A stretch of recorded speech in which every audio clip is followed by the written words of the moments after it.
Happy Friday, Metro Tech. I'm David Martin, and I'm hosting this 42nd edition of Weekly Wrap-Up. This week, we're celebrating many student successes and are super excited to share the good news with you. I also like to say Godspeed and safe travels to our superintendent, Mr. Collins, who's going to be going out of town. I'll be interviewing 3 special guests this week: Ms. Ashley Gibson, Ms. Bonnie Logan, and Mr. Zach Gleason. Last night, we celebrated so many successful students at the Foundation Banquet. We had a great turnout, both live and virtual, just like the Academy Awards. I'm proud to have served on the Metro Tech Foundation Board for the past 2 years, and more proud to share that we gave over $15,000 in scholarship funds to deserving students last night. In addition to 11 Site Director Student of the Year, we honored the following scholarship winners: Dr. James Branscom's Character First Scholarship, Evelyn Morales, Law Enforcement Public Service Academy; the Dye Family Scholarship, Jordan Jones Cosmetology and Carsonville Pre-Engineering; Dr. Mark Vincent Memorial Scholarship, Aiden Ford Pre-Engineering; Dr. Donna Neal Thomas Scholarship, Sarah Kennett Surgical Technology; Dr. Dennis Portis III Memorial Scholarship, Abidet Olawani Pre-Engineering; Ron Huff Master Welder Scholarship, Geraldo Guerrero Structural Welding. About 8 years ago, the former Metro Tech Foundation leader Cindy Friedman and Joanne Johnson realized we need to do more for our students who are achieving success in their chosen areas of study. Often our students contest winners traveled out of state for the first time in their lives, and we needed extra funds to cover expenses. The foundation piloted a program of recognition awards, providing $150 Visa debit cards to each student who went to nationals. We have given over $25,000 since this program was started, and the students' thank yous are heartwarming.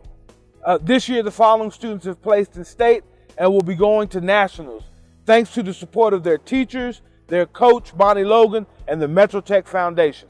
Today, I'm excited to meet with Bonnie about these outstanding student award winners and her coaching our students to prepare for state and national competitions. Here are the award winners that Bonnie has provided so far.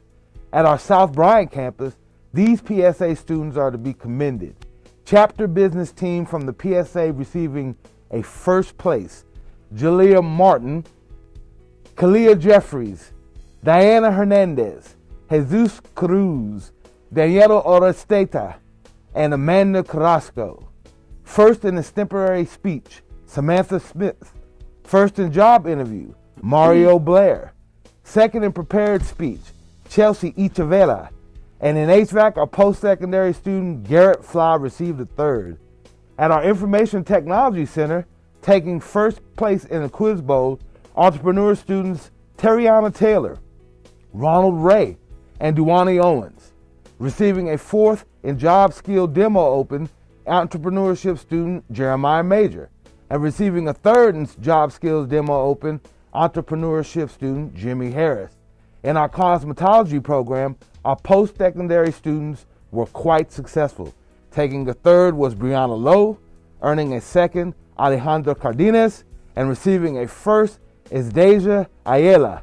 In aesthetics, we congratulate Julia Cabello, who received a second, and Crystal Corinas, who received the first. Nail care student Claudio Burrito Flores also received the first. We are really proud of our students and wish them success at nationals. Great job, everyone. I'm here with Miss Bonnie Logan. Bonnie, tell me a bit about yourself and your career at Metro Tech. Well, as most people know, I've been at Metro Tech a really long time. I actually celebrated my 30th anniversary with Metro Tech on April 1st. Congratulations. That's not a joke either. It really was April 1st. Yeah. I've worked in the cosmetology department. I've served on a lot of committees. Now I work with students in work readiness and the CTSO preparations.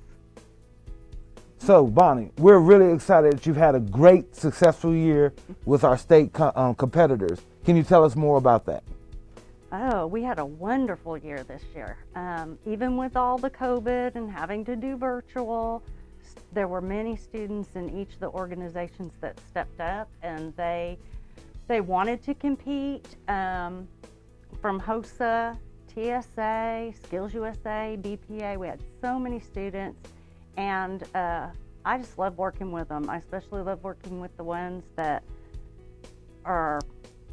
they lack confidence and they're shy, and by the time we are finished, they're a lot more confident. They're just ready to face the world now. They've had that challenge.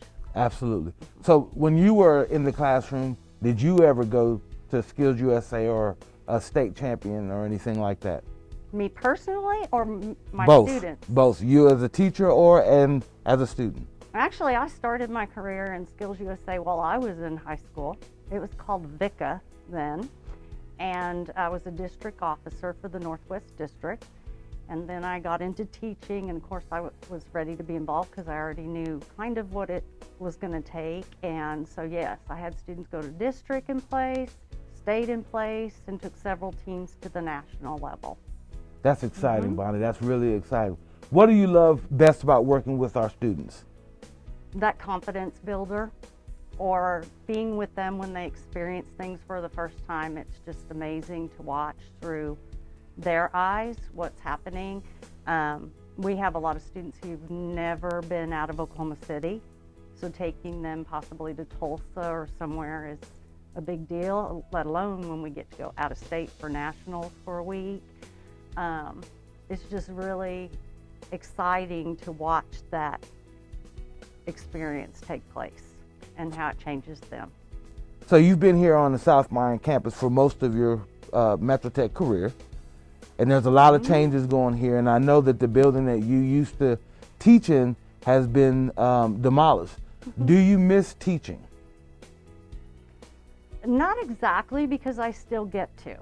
With the work readiness component of what I do, teachers call on me. I get to go into classrooms and teach anything from study techniques to how to dress for an interview, how to create the resume, things you want on it, don't want it. So I still get the opportunity to teach, and I do a lot of teaching or coaching one-on-one. So I really enjoy that.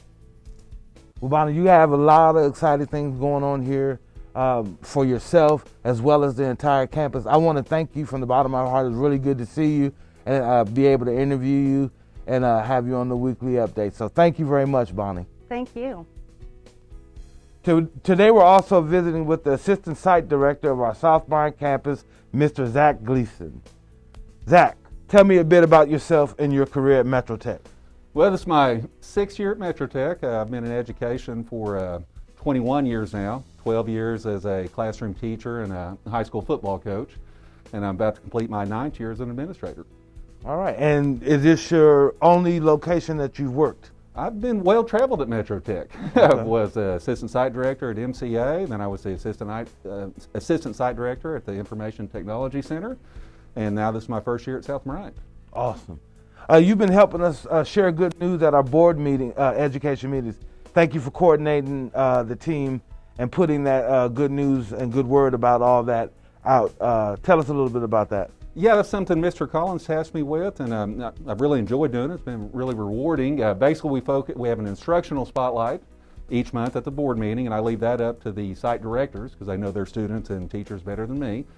Then I focus on the non-instructional spotlights, and I've got a committee of myself, Vincent Ward, Jesse Parker, Allie Canfield, Alvin Zittercobb, and we meet every week, and we take nominations and we decide who we're going to spotlight at each meeting. That's awesome. Have you seen good results, or tell us about the results of this new process of sharing good news? Well, honestly, we need more nominations. I mean, most of the time it's just us four trying to figure out who we're going to spotlight, but it really encourage all you guys to email any of us, or if you work in the same building with one of us, just come tell us. So is there any criteria that we have to have in order to nominate somebody or to send a name to you? Really just somebody you feel like's doing good work behind the scenes that we don't always see, because there's so many more people here at Metro Tech other than just instructional staff. I mean, it takes everybody to make this go, from media to maintenance to operations. I mean, we need nominations for people like that. That's great for our climate and culture. Also, I understand that you had a special guest on campus last week, Mr. Ken Parker from Next Start. Can you tell me a little bit more about that? Yeah, it was really interesting. It was about virtual reality technology and a way in which we can incorporate it here at South Bryant. Initially, what we're looking at it for is for our basic peace officer training, in other words, our law enforcement training. Basically, you can put on the virtual reality headset and it takes you through different scenarios you might see as a peace officer, whether it's de-escalating a situation or having to call in backup to a situation. But the more we got to talking, we think we can actually have this district-wide at some point with this technology. Really, the limits of this technology is endless. That's great, Zach. And I also understand that we'll be talking about your new fire truck in an upcoming feature. That's pretty exciting. Zach, we've been friends for a long time, and we've held the same positions here for a long time. I admire you. You do You were a on good my job. interview committee. I was on your interview committee, so we all make mistakes. But thank you for all that you do, Zach. Appreciate it, Mr. Martin. Yeah. I'm here in the Oklahoma History Museum with Miss Ashley Gibson, Executive Director of our MetroTech Foundation. Ashley, tonight is a big night. You're giving out a lot of money to our students. We have an unusual approach this year with a virtual and live event, kind of our own little Academy Awards program. Tell me about who will be here tonight. So in person tonight, we have award winners, scholarship winners, site director, students of the year, MetroTech staff, some faculty members, and also our lead sponsor, presenting sponsor, Renaissance Architecture. So we will be here in person. We sold about 100 virtual tickets. They came and picked up their party packs earlier today. Other Ashley and I passed them out to everybody, and those included a bottle of wine or sparkling cider, an individual charcuterie box, a program, and a foundation logo cookie. So they got to take those home, and they'll get to break into those and party with us at 6:30 via live stream link. Awesome, that's great. And I don't want to put the cart before the horse, because I know we haven't gotten tonight over yet, but tell me about next year's goals for the foundation. Next year we have some big goals. Coming out of coronavirus has been a little tough for us, but that's all right. We are back at it. We're back 100% coming. We do anticipate an increase in revenue. We anticipate an increase in student assistance, and we're looking at some really cool pilot programs, which I'm not going to sell out because our board hasn't 100% approved them yet. But we do have some really cool things coming down, so I can't wait for everybody to see it. Man, that is so awesome. And thank you for all you do. And to the board of directors who help in so many positive ways, you're making a difference. I'm here in the South Bryant automotive area, and I want to say thank you to another client of the MetroTech Downtown Business Campus, Flywheel Energy. This company got outside in a socially distanced manner for experiential team training. The Downtown Business Campus partners with Oklahoma City Boathouse Foundation to offer this program in the Boathouse District. Managers from the Flywheel Energy participated in an all-day custom program focused on helping their team achieve excellence, including a dragon boat team paddling. Sounds fun. How many tech centers can offer a world-class opportunity in their own backyard? Or should I say, our own Oklahoma River? I hear the team at Flywheel loved it. As we begin strategic planning with student education, we have named an executive team of volunteers from all areas of the district to aid us in leading the planning process. Members of this team include Dr. Linda Torre, Sandra Sanchez, Aaron Collins, Kyle Williams, Tessa Martin, Vincent Guyton, Michael Branch, Tomas Doherty, and Terry Hankins. Everyone is invited to participate in either live, small, or large group in-person sessions or a Zoom session with our facilitator. Please be sure your ideas and thoughts are heard. Next week is Teacher Appreciation Week. Go Teachers. And we truly appreciate each of our teachers. You are in the home stretch in most of an unusual year in the modern history of teaching. I predict we will never be the same again. That's true. We will also launch a new edition of the weekly wrap-up, so stay tuned for more great news from across the entire district. MetroTech for life. It's a great day at MetroTech.